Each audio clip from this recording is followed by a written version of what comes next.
Tiens, vous n'avez pas eu le vôtre? Ah non, je l'ai pas eu. Ça va bien? Bien et vous? Impeccable, parfait. Moi je passe là pour prévenir aux gens un petit peu qu'un jour ou l'autre on va mourir. Hein. Vous y avez déjà pensé? Ouais. Alors qu'est-ce qui va se passer à votre avis une fois qu'on est mort? Parce que vous savez, quelle que soit la galère où on est ici, qu'on soit riche, qu'on soit malade, enfin riche c'est pas une galère mais bon, quoique ils deviennent tous malades, il vaut mieux être pauvre et avoir des rêves.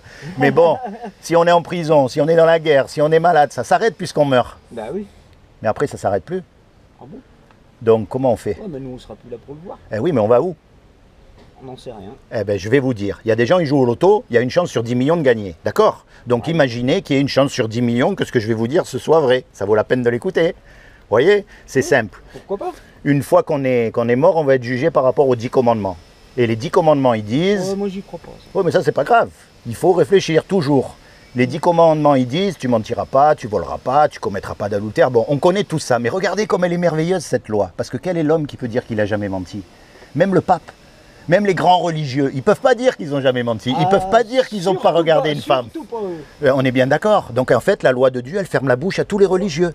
On est tous pareils devant Dieu. Il n'y a pas de grands, petits, on a tous menti, on a tous pris des trucs qui ne sont pas à nous, on a tous regardé des femmes dans la rue avec des idées dans la tête. Et on est d'accord, normal. Parce que tu sais pourquoi c'est normal? Parce qu'on n'est pas en bois. Parce qu'on est dans le péché, il est en nous. Donc le jour où on meurt et qu'on est jugé par cette loi-là, on va être déclaré coupable par Dieu. C'est sûr tous, hein, et les religieux en premier. Et si on est coupable, sa punition à lui, c'est l'enfer pour l'éternité. Et ça, on ne veut pas y aller. Préfère ne pas y croire parce que c'est plus simple. Mais surtout, ce qui était... T'es obligé d'y croire. S'il y a un enfer, c'est qu'il y a un paradis. Eh oui, exactement. S'il y a un bon Dieu, c'est qu'il y a le diable. Et maintenant, même Dieu, il ne veut pas qu'on y aille en enfer. T'as des enfants? Ouais. Alors tu sais que des fois, il faut leur donner la fessée. Obligé. Ça arrive. Bon, mais par contre... Tu sais que maintenant, ils peuvent porter plainte.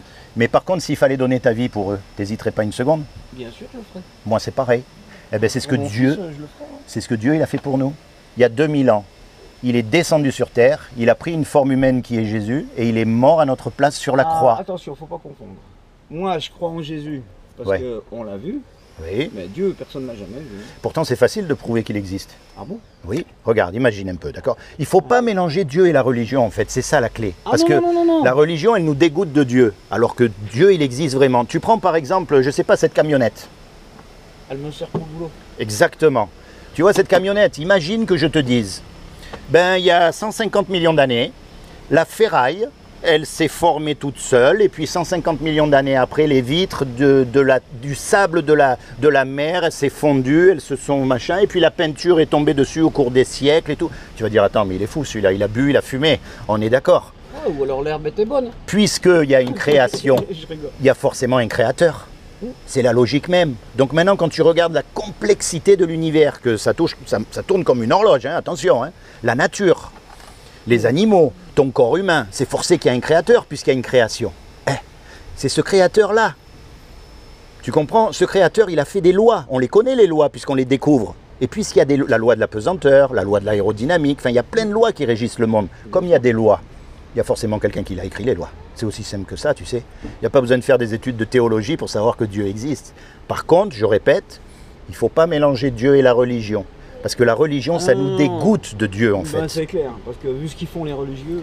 Par contre, oui... Là, on parle bien de pédophilie... Ah, mais et encore ce qu'on ne sait pas. Et puis, ouais, puis ce qu'on ne sait pas. Et encore ce qu'on ne sait pas. Et les Templiers... Vous allez partir ou vous restez? Non, je vais partir. Ah, j'attends la place. Ouais. Ah, d'accord. Vous avez le badge?